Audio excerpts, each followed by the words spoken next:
आज ना बाहेर भडंग बनवताना त्यामध्ये खास सिक्रेट पदार्थ घातला जातो. तोच सिक्रेट पदार्थ इथे वापरून बाहेर मिळते त्याही पेक्षा भन्नाट चवीची भडंग आपण घरच्या घरी कशी बनवायची ते पाहणार आहोत.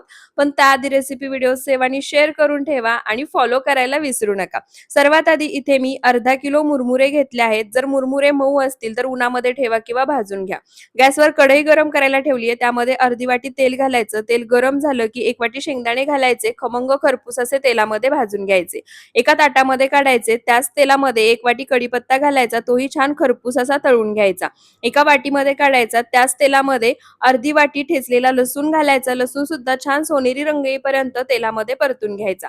त्यानंतर गॅस बंद करायची आणि त्याच तेलामध्ये 1 चमचा हळद आणि 6 चमचे काश्मीरी लाल मिरची पावडर घालायची आणि तेलामध्ये मिक्स करायची.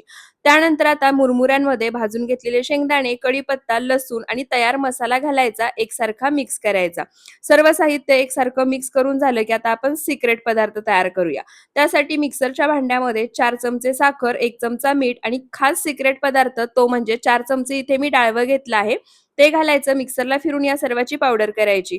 मस्त अशी ही पावडर तयार झाली आहे. भडंगमध्ये घालायची. एकसारखी मिक्स करायची. डाळवं घातल्यामुळं काय होतं, मसाला छान एकसारखा मुरमुऱ्यांना चिटकून राहतो आणि त्यासोबतच भडंगला कलर सुद्धा छान येतो. तुम्ही सुद्धा एकदा या पद्धतीने नक्की बनवून पहा आणि जाता-जाता